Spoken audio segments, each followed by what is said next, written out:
Hello and welcome. RGV గారు వ్యూహం శపథం సినిమాలతో మన ముందుకు రాబోతున్నారు. ఆ సినిమాల గురించి మాట్లాడదాం. Hi sir. Hi. So 23rd release చేస్తున్నారు. వాళ్ళకి బాగా అచ్చొచ్చిన నెంబరు లేకపోతే మీకు బాగా ముహూర్తం కుదిరిన నెంబరా సార్ అది? ఐ థింక్ అంటే ప్రతిదానికి లైఫ్లో పాజిటివ్ నెగిటివ్ ఉంటుంది కాబట్టి 23rd అనేది వాళ్ళకి నెగిటివ్, మాకు పాజిటివ్ అని అనుకుంటున్నాను. మాకు కూడా ఆ సింక్ గానీ అదంతా బాగా కిక్నిస్తుంది సార్ 23rd రిలీజ్ అవ్వడం అనేది. సార్ ఏంటి అలా కుదిరిందా లేకపోతే వాజ్ ఇట్ ప్లాన్డ్? ఎట్లా? Absolute coincidence. Because every time మేము ఆ డెసిషన్ తీసుకున్న తర్వాత ఎవరు గుర్తు చేస్తున్నారు, అరే అది ఆ డేట్ అని. ఓకే, మేము ఎప్పుడు దాని గురించి పట్టించుకోలేదు. సో సార్ అదే వ్యూహం శపథం వస్తున్నాయి ముందుకి. సో జగన్ గారు ఆయన ప్రమాణ స్వీకారం చేసిన ముందు వరకు తర్వాత అనేది ముందు చెప్పబోతున్నారు. సార్ ఇది ఏంటి ఫ్యాన్స్కి ఫీస్ట్లా ఉండబోతుందా ఏంటి? Feast I don't know is right word. అంటే ఫస్ట్ ఆఫ్ ఆల్ ఇది చాలా యూనిక్ ఫిల్మ్. ఎందుకంటే ఎంతవరకు వరల్డ్ సినిమా హిస్టరీలో మన కళ్ళ ముందు ఇప్పుడు జరుగుతున్న ఇన్సిడెంట్లతోటి రియలిస్టిక్ ఫిల్మ్ అనేది ఇప్పుడు ఎవరు తీయలేదు.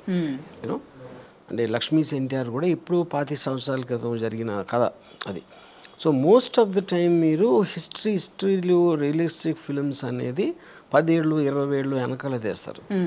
ప్యారలల్గా జరుగుతూ ఉంటే తీయటం అనేది నాకు తెలిసి ఫస్ట్ టైం సార్. బయోపిక్లు ఎప్పుడో కొన్ని వచ్చేవి ఉండేవి. Correct sir. అంటే ఆయన జర్నీ ప్రతిదీ కూడా చాలా వరకు ఇన్స్పైరింగ్. అందరికీ కూడా ఎలా వచ్చారు, ఎక్కడి నుంచి జీరో నుంచి స్టార్ట్ చేశారు, ఇదంతా కూడా ఇన్స్పైరింగ్. సో అన్నీ రియల్ ఇన్సిడెంట్స్ బేస్డ్ అయినా సార్ లేకపోతే is there any fiction in it? ఏదైనా యాడ్ చేశారా? ఏదైనా ఉంటుందా?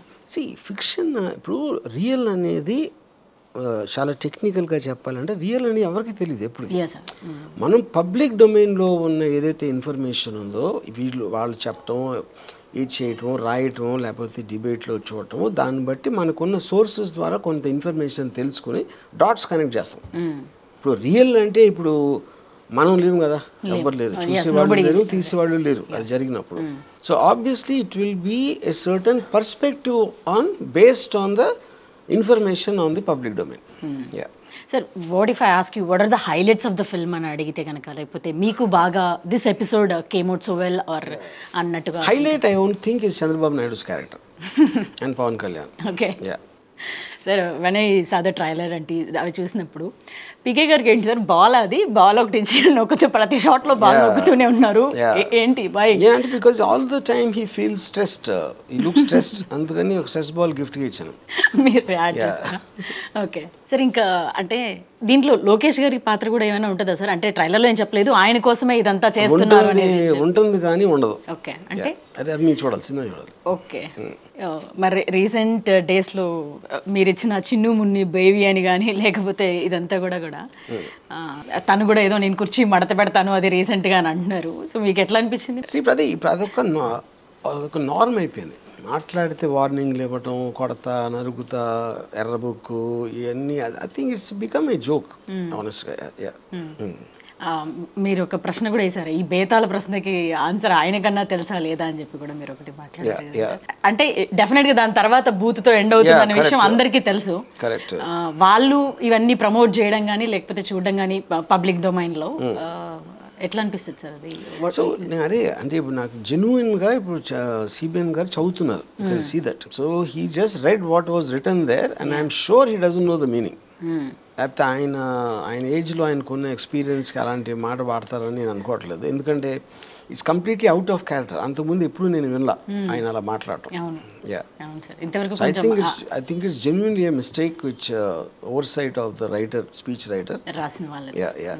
బట్ ఎవరొకరు డెఫినెట్గా చెప్పే ఉంటారు కదండి సార్ ఇది ఎంత అంటే వాళ్ళకున్న బిజీ దానికి చాలాసార్లు మనం ఓవర్ సైట్లో కొన్నిసార్లు ఓవర్లుక్ చేస్తాం. And I think it's that.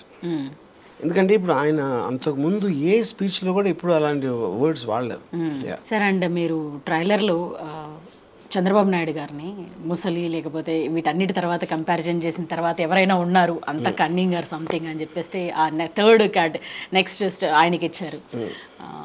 So అంటే మీకు అనిపించిందా అది లేకపోతే ఎలా?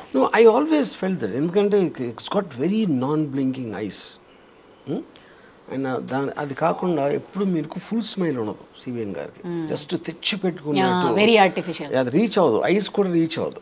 So that is the reason I thought of that line. You observe people a lot, అంతే కదా సార్? మీరు ఇప్పుడు ఐ బ్లింక్ అనగానే ఓకే మీరు చాలా అబ్జర్వ్ చేస్తారనిపించింది సార్.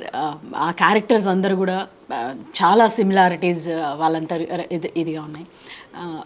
ఈ అన్ని క్యారెక్టర్లు మీకు చంద్రబాబు నాయుడు గారిది బాగా అనిపించింది అని చెప్పేసి అన్నారు కదా సార్. డెఫినెట్గా ఫ్యాన్స్ అందరికీ కూడా హై మూమెంట్స్ ఉంటాయి ఈయన జర్నీ అంతట్లో వీటన్నిటిలో కూడా. మీకు ఓవరాల్గా హౌ ఇట్ కేమ్ సార్, ఎట్లా అనిపించింది ఓవరాల్గా వెన్ యూ సా ఇట్?